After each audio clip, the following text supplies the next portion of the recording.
I want to tell you something that took me almost 70 years to learn.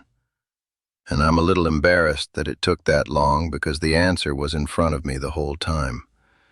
It was in front of all of us. But we couldn't see it because we were too busy looking for happiness in the wrong places. We were looking for it in our careers, in our bank accounts, in the size of our houses, and the make of our cars, and the number of things we could pile into our closets. We were looking for it in the approval of people who didn't matter, and the achievement of goals that we thought would fill us up, but left us emptier than when we started. We spent 60 years chasing happiness the way a dog chases its tail, running fast, getting nowhere, and ending up dizzy and exhausted and no closer to the thing than when we began. I am done chasing. I caught it, and I'm going to tell you where it was hiding. It was not where you think. It was simpler than you think, and it is available to you right now. Today, regardless of your health, regardless of your finances, regardless of whether your children call or your friends visit or the world remembers your name, happiness after 60 requires exactly 5 things. 5. Not 50, not 500, 5. And not one of them costs $1. The first thing you need is one person who truly sees you. Not a crowd, not a following, not a church full of people who smile at you on Sunday. One person. One human being who knows your real name. Not the name on your birth certificate, the name underneath that. The name that describes who you actually are when nobody is watching. The you that is afraid sometimes. The you that is lonely sometimes. The you that doesn't have it all together and never did. You need one person who knows that version of you and stays anyway.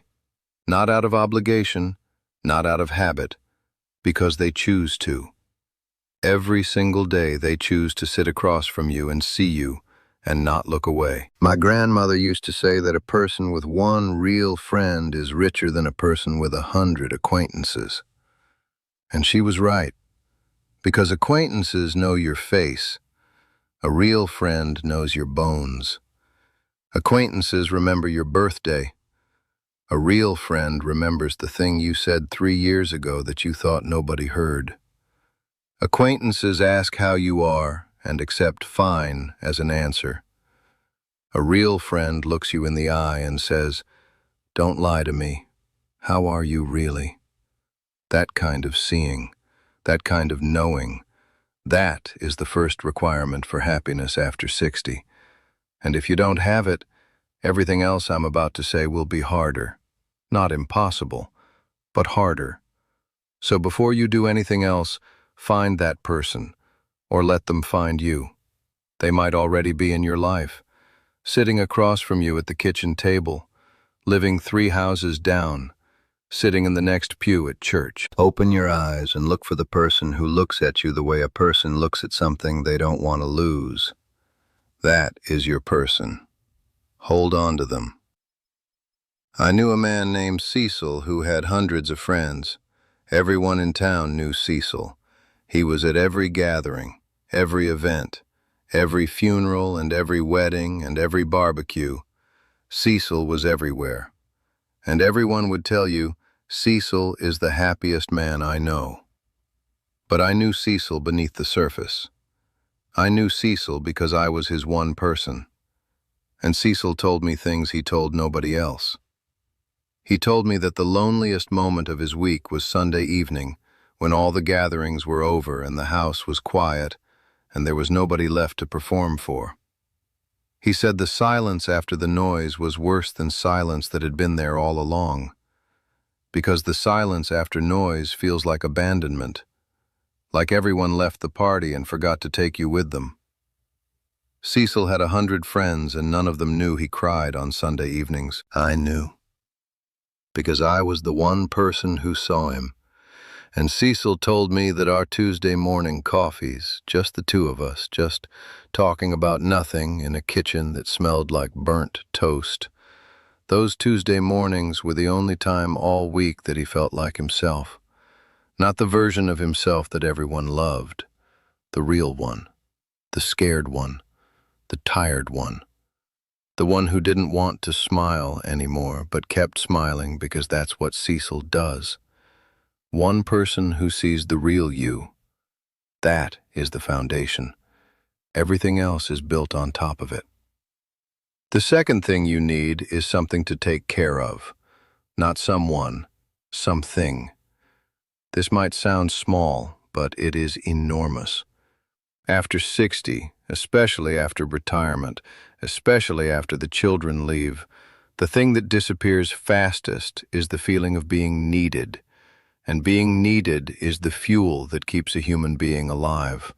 Without it, the engine dies. I have talked about this in other videos, and I will keep talking about it because it is that important. You need something that depends on you showing up. Something that would suffer if you didn't get out of bed tomorrow. It doesn't have to be a person. It can be a garden, a dog, a bird feeder, a plot of tomatoes that need watering, a sourdough starter that needs feeding, a neighbor's cat that waits for you on the porch every morning because you're the one who gives it milk. Something. Anything that creates a reason for your feet to hit the floor. My uncle understood this better than anyone I have ever known. After his wife passed and his children moved away and his work ended, he could have collapsed. Many men do. But instead of collapsing, he built a bird feeder, a simple one, out of scrap wood, and he put it in his yard. And the first week nothing came. The second week a sparrow found it, then a jay, then a cardinal. And within a month my uncle's yard was alive with birds, dozens of them, every morning, waiting for him. And my uncle would wake up at dawn and fill that feeder and sit on his step and watch them eat. And he knew their patterns. He knew which ones came first. He knew which ones fought over the best perch. He knew which ones brought their young. He named some of them. He talked to them the way you talk to old friends.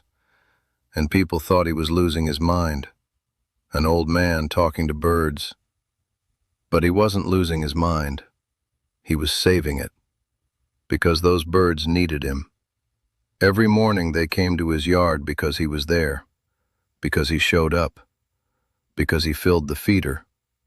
And that need, that small, daily need, was the thread that kept my uncle sewn into the fabric of the living world.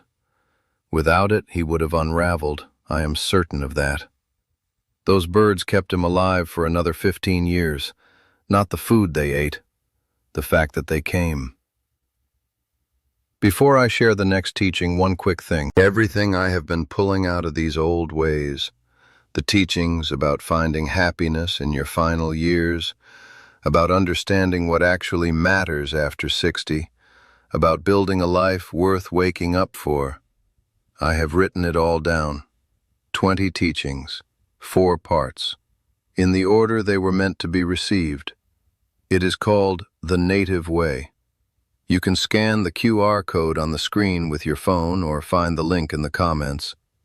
But stay right here, because the next 3 things on this list are the ones that people tell me they wish someone had told them 20 years ago. I knew a woman named Pearl who fell into a deep darkness after her husband passed and her children moved away. She stopped cooking because there was nobody to cook for. She stopped cleaning because there was nobody to notice. She stopped getting dressed some days because there was nowhere to go and nobody to see. And she was fading. You could see it. The light behind her eyes dimming week by week like a lamp running out of oil. And then her granddaughter brought her a plant, a small potted succulent, nothing fancy. And she said, "Grandma, this needs sunlight and water twice a week. Can you take care of it for me?" And Pearl took that plant and she put it on her windowsill, and she watered it on Tuesday and Saturday like clockwork. And she watched it. She watched the tiny leaves grow. She noticed when a new one appeared. She moved it from window to window following the light. And that plant, that small, ridiculous little plant, gave Pearl something that her empty house had stolen from her. A reason. Not a big reason, not a grand purpose, a tiny, green reason sitting on a windowsill that needed her to show up twice a week. And that was enough to keep the light on. Pearl is 81 now. She has 17 plants. Her house looks like a greenhouse, and she talks to every single one of them by name. And she is happy. Not because she has 17 plants, because she has 17 things that need her. And being needed is the sun that the human spirit grows toward. The third thing you need is a daily ritual that belongs only to you. Not a routine, a ritual. There is a difference. A routine is something you do because you have to. Brushing your teeth, taking your medication, checking the mail. Those are routines. A ritual is something you do because it feeds your soul. It is an intentional act of self-nourishment that you perform every single day regardless of what else happens. My ritual is my morning coffee on the porch. Every morning, before I speak to anyone, before I check anything, before I let the world in. I sit on my porch with a cup of coffee and I watch the sky. Some mornings it is orange, some mornings it is gray. Some mornings it is so blue it hurts to look at. And I sit there and I let the sky be the first thing I see, and the silence be the first thing I hear, and the coffee be the first thing I taste. And that ritual, those 15 minutes, is not a luxury. It is my medicine. It is the thing that sets the tone for the entire day. It tells my spirit, you matter. Before anyone else's needs enter this day, you matter. Your peace matters. Your pleasure matters. Your right to sit and be still and ask nothing of yourself for 15 minutes matters. I have seen what happens to people who don't have a daily ritual. They wake up and immediately they belong to the day. The day grabs them by the collar and drags them from one task to the next without ever asking what they want. And by evening they are exhausted, and they can't explain why because they didn't do anything hard. They are exhausted because they never once during the day did something that was purely for themselves. Every action was a response to something external. Someone needed something. Something broke. Something beeped. Something required attention. And their own spirit sat quietly in the corner all day waiting for a turn that never came. A daily ritual is how you give your spirit its turn first. Before the world gets its share, find yours. It doesn't have to be coffee on a porch. It can be a walk at dawn, a prayer, a chapter of a book, sitting in a garden, listening to a piece of music with your eyes closed, stretching in a sunbeam like a cat. Whatever it is, it needs to be sacred, meaning untouchable, meaning nobody else gets to take it from you, meaning if the phone rings during your ritual, it goes to voicemail. If someone knocks on the door during your ritual, they can wait. This is your time. The only time in the day that belongs completely and exclusively to you. Protect it the way you would protect a child, because it is a child. It is the newborn version of your peace, and it needs to be held and fed and guarded from the noise of the world, or it will die before it grows. The fourth thing you need is forgiveness. And I don't mean the kind of forgiveness the world talks about. The world talks about forgiveness like it is something you give to the person who hurt you, like a gift you hand them to make the relationship better. But that is not what forgiveness is. Forgiveness is something you give to yourself. It is the decision to stop carrying someone else's crime in your body, because that is where unforgiveness lives, in your body, in the tight shoulders, in the clenched jaw, in the stomach that knots every time you think about what they did, in the heart that races when their name comes up. That is not punishment for them. That is punishment for you. And you have been serving someone else's sentence for long enough. I carried anger at my brother for 11 years. 11 years over something that I can barely remember now.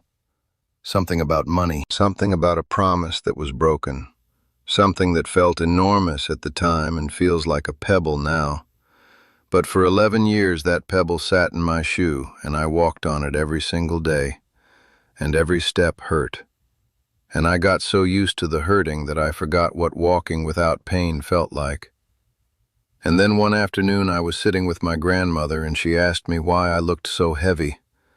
And I told her about my brother, about the anger, about the 11 years. And she listened.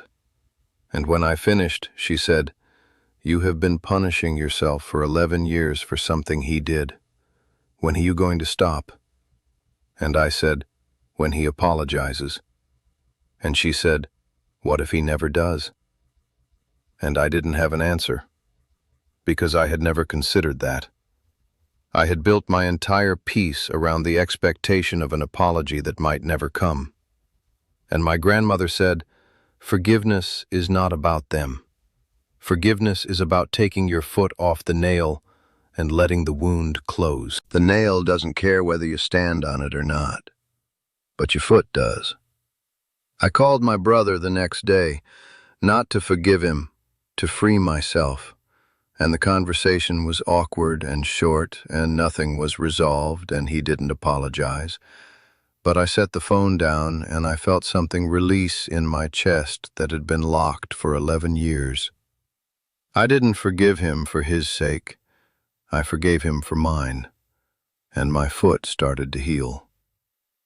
I also want to say something about forgiving yourself, because most people over 60 are carrying guilt that is heavier than any anger they hold toward someone else. Guilt about choices they made, guilt about people they hurt, guilt about time they wasted, guilt about the parent they weren't, the spouse they weren't, the friend they weren't. And that guilt is a cancer. It eats you from the inside. It colors every moment of your present with the failures of your past. And I want to tell you something that you need to hear. You did the best you could with what you had at the time. That is the truth. You didn't know then what you know now. You didn't have the wisdom then that you have now. You made choices based on incomplete information and limited resources and the emotional capacity of a person who was still growing. And you grew. You grew because of those mistakes, not in spite of them. And the person you are now, the person who looks back and sees the errors, that person only exists because the errors were made. You cannot have the wisdom without the wounds. They are the same thing. So forgive yourself, not because what you did was okay, but because carrying it for another 20 years will not undo it, and you deserve to set it down. The fifth thing you need is gratitude. And I know you have heard this before. I know every self-help book and every motivational video tells you to be grateful. And I know it sounds like a cliché. But I am not telling you to be grateful because a book told me to. I am telling you because I have lived long enough to see what gratitude does to a person over time, and what the absence of it does. Gratitude is not an emotion. It is a practice. It is a discipline. It is the deliberate decision to look at your life every single day and count what is still here instead of what is gone. And after 60, there is a lot that is gone. Friends, health, mobility, careers, marriages, people you loved, versions of yourself that you miss. There is a long list of things that are no longer here. And if you spend your days counting that list, your life will shrink to the size of your losses. But if you count the other list, the list of things that are still here, your life expands. Not because anything changed, because your attention shifted. And where your attention goes, your reality follows. I want to tell you about two men I knew who were the same age, had the same health problems, lived on the same street, and had almost identical circumstances in every measurable way. Same income, same family situation, same physical limitations. But one of them was miserable and the other was radiant. And the only difference between them was where they pointed their attention each morning. The miserable one woke up and took inventory of what was broken. My knees hurt. My back is stiff. Nobody called yesterday. The house needs repairs I can't afford. He counted the losses, every morning, like a ritual of despair. And by the time he finished his coffee, his entire day was poisoned before it began. The other man woke up and took inventory of what was working. My heart is still beating. The coffee tastes good. The sun came through the window this morning. I can hear the birds. My granddaughter is coming on Saturday. He counted the gifts, every morning, like a ritual of survival. And by the time he finished his coffee, his day was already worth living. Same circumstances, same street, same body, different attention, different life. That is the power of gratitude. It doesn't change what is happening to you. It changes what you see. And what you see determines everything. My grandmother practiced gratitude every morning of her life, not with a journal, not with a list, with one breath. She would step outside and breathe and say, "Thank you for another one." 4 words, every morning, for decades. And that practice, that simple 4-word practice, kept her spirit alive and bright and hungry for life until the day she left this earth at 89. She didn't have money. She didn't have health. She didn't have any of the things the world tells you that you need to be happy. She had a breath, and she had the ability to be grateful for it. And that was enough. It was more than enough. It was everything.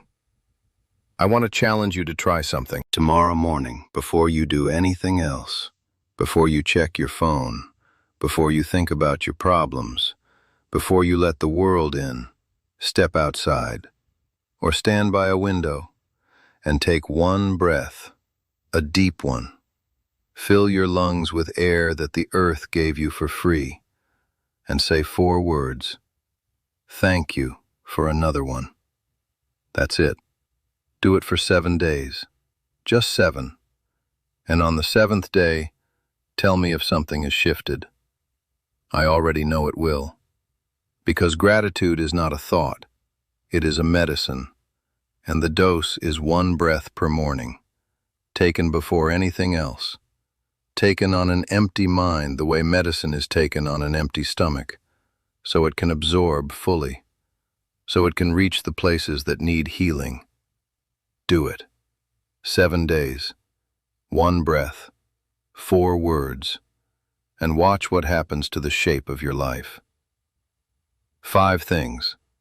1 person who truly sees you. Something to take care of. A daily ritual that belongs only to you. Forgiveness for the things that have been weighing you down, and gratitude practiced every single morning like medicine. That is it. That is the entire prescription for happiness after 60. No money required, no permission required, no special circumstances required. Just 5 decisions made every day by a person who has decided that their final years are going to be lived, not survived. If what you heard today stayed with you, the book is there. The Native Way.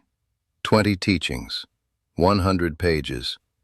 Written the way I would speak to you if we were sitting together. Scan the QR code on the screen with your phone or find the link in the comments. Read 1 chapter. Sit with it. Now I want to hear from you. Tell me in the comments, which of these 5 things are you missing the most right now? I read every comment. And if this is the kind of conversation you have been looking for, subscribe to this channel. We are not collecting viewers here. We are collecting people who remember. Come back next week. I am not done teaching yet.